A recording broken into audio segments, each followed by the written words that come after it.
Next 22వ ప్రశ్న చూద్దాం.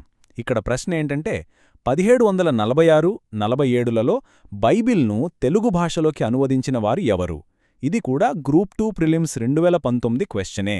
మతపరమైన గ్రంథాల అనువాదం మన భాషాభివృద్ధికి ఎలా హెల్ప్ అయిందో ఈ ప్రశ్న చూస్తే భలే అర్థమవుతుంది. ఇక్కడ ఇచ్చిన ఆప్షన్స్లోనే 4 వ్యక్తులు భాషా చరిత్రలో గొప్పవారే. అందుకే ప్రతి ఆప్షన్ను కాస్త కేర్ఫుల్గా విశ్లేషిద్దాం. 1వ ఆప్షన్ ఏడీ కాంబెల్. ఈయన తెలుగు వ్యాకరణానికి చాలా ఫేమస్, కానీ ఈ ఎర్లీ బైబిల్ ట్రాన్స్లేషన్ చేసింది ఈయన కాదు. 2వ ఆప్షన్ ఆర్ కాల్డ్వెల్. ఈయన ద్రావిడ భాషల తులనాత్మక అధ్యయనానికి అంటే కంపారిటివ్ లింగ్విస్టిక్స్కి బాగా పాపులర్, కాకపోతే ఈయన టైమ్లైన్ వేరు. ఇక 3వ ఆప్షన్ సిపి బ్రౌన్. తెలుగు సాహిత్యానికి ఈయన చేసిన సేవ గురించి ఎంత చెప్పినా తక్కువే, కాని ఆయన పనిచేసింది 19వ శతాబ్దంలో. ఇంకా ఫైనల్గా మిగిలింది 4వ ఆప్షన్ బెంజమిన్ షూల్జ్. ఎస్, ఇదే రైట్ ఆన్సర్. 1740ల టైంలోనే ఈయన ఈ గొప్ప ట్రాన్స్లేషన్కి శ్రీకారం చుట్టాడు. ఎగ్జామ్లో చాలామంది సిపి బ్రౌన్ పేరు చూడగానే కన్ఫ్యూజ్ అయిపోయి తప్పు పెడుతుంటారు. ఈ కన్ఫ్యూజన్ పోవాలంటే వీళ్ళిద్దరి మధ్యున్న మెయిన్ డిఫరెన్స్ తెలియాలి. సిపి బ్రౌన్ 19వ శతాబ్దానికి చెందినవారు. కనుమరుగైపోతున్న మన పాత కావ్యాలను రక్షించి నిఘంటువులు తయారుచేయడం ఆయన మెయిన్ ఫోకస్. కాని బెంజమిన్ షూల్స్ 18వ శతాబ్దం స్టార్టింగ్లోనే పనిచేశారు. ఆయన బేసిక్గా ఒక జర్మన్ మిషనరీ. 1746-47 టైంలో బైబిల్ లాంటి మత గ్రంథాలను తెలుగులోకి ట్రాన్స్లేట్ చేయడం ఆయన చేసిన అత్యంత కీలకమైన పని. ఈ సెంచరీ గ్యాప్ని మైండ్లో పెట్టుకుంటే అస్సలు తప్పుపోయే ఛాన్సే ఉండదు. 23వ ప్రశ్న చూస్తే వాణిజ్య జల రవాణా అంటే కమర్షియల్ వాటర్ ట్రాన్స్పోర్ట్ మీద అడిగిన ఒక మంచి క్వశ్చన్ కనిపిస్తోంది. ప్రశ్న యాజ్ ఇట్ ఈజ్గా చదువుదాం. ఆంధ్రాలో వాణిజ్య ప్రాముఖ్యత గలదిగా ప్రసిద్ధి చెందిన అతి పొడవైన కాలువ ఏది? ఇక్కడిచ్చిన 4 కాలువలు మన రీజన్లో చాలా ముఖ్యమైనవే. కేసీ కెనాల్ మెయిన్గా వ్యవసాయానికి హెల్ప్ చేస్తుంది. బందరు కాలువ, ఏలూరు కాలువలు కూడా ప్రాంతీయంగా నీటి రవాణాలో కీ రోల్ ప్లే చేశాయి.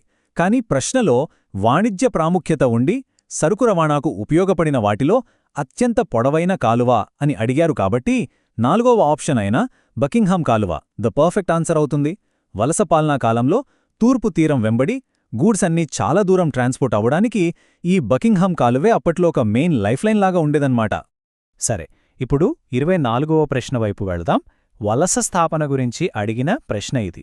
ప్రశ్న ఏంటంటే ఆంధ్రదేశంలోని ఏ ప్రదేశంలో డచ్ తూర్పు ఇండియా వర్తక తన మొదటి ఫ్యాక్టరీని ఏర్పాటు చేసింది? అసలు ఐరోపా వాళ్లు మన ప్రాంతానికి వచ్చి సెటిల్ అవ్వడం అనేది మన హిస్టరీలో ఎంత పెద్ద టర్నింగ్ పాయింటో మనందరికీ తెలిసిందే. డచ్ వాళ్లు మన కోస్టల్ ఏరియాలో ఎక్కడెక్కడ వాళ్ల బేస్లు స్టార్ట్ చేశారో ఒకసారి క్రోనోలాజికల్గా చూద్దాం. మొదటి ఆప్షన్ పులికాట్. డచ్ వాళ్లకి ఇది నిజంగానే ఒక మేజర్ సెటిల్మెంట్, కానీ ఇది వాళ్ళు 1610లో ఏర్పాటు చేశారు, కాబట్టి ఇది ఫస్ట్ది కాదు. 3వ ఆప్షన్ నర్సాపూర్. ఇది అప్పట్లో షిప్ బిల్డింగ్కు అంటే నౌకా నిర్మాణానికి బాగా ఫేమస్. అలాగే 4వ ఆప్షన్ భీమునిపట్నం కూడా డచ్ వాళ్ల స్థావరమే అయినా ఇవన్నీ కాస్త లేట్గా వచ్చాయి. ఇక మిగిలింది 2వ ఆప్షన్ మచిలీపట్నం. ఎస్, ఇదే కరెక్ట్ ఆన్సర్. డచ్ తూర్పు ఇండియా కంపెనీ 1605వ సంవత్సరంలోనే తమ మొట్టమొదటి ఫ్యాక్టరీని మచిలీపట్నంలో స్థాపించింది. ఇది చాలా చాలా ఇంపార్టెంట్ హిస్టారికల్ ఈవెంట్. 25వ ప్రశ్న గ్రూప్ 2 మెయిన్స్ 2017లో అడిగారు.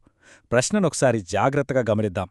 ఆంధ్రాలో చాలా ప్రాంతాలలో ఆంగ్ల స్వదేశీ భాషలలో పాఠశాలలను ప్రారంభించిన రాజమండ్రి సబ్ కలెక్టర్ పేరేమిటి? ఈ ఆప్షన్స్ని ఒక్కసారి ఫిల్టర్ చేద్దాం. మొదటి ఆప్షన్ అండర్సన్, 3వ ఆప్షన్ జాన్ ఫిలిప్. ఈ రెండూ సరైనవి కావు. కానీ 2వ ఆప్షన్ రెవరెండ్ నోబుల్ దగ్గర చాలామంది కన్ఫ్యూజ్ అవుతారు. ఎందుకంటే రెవరెండ్ నోబుల్ మచిలీపట్నంలో ఒక గొప్ప కాలేజీని స్థాపించిన ఫేమస్ మిషనరీ. కాని పాయింట్ ఏంటంటే ఆయన రాజమండ్రి సబ్ కలెక్టర్ కాదు. సో మిగిలిన 4వ ఆప్షన్ జిఎన్ టేలర్ మన కరెక్ట్ ఆన్సర్.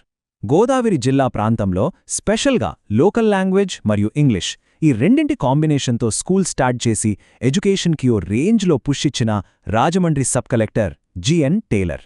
ఈయన పేరు ఎట్టి పరిస్థితిలోనూ మర్చిపోకూడదు.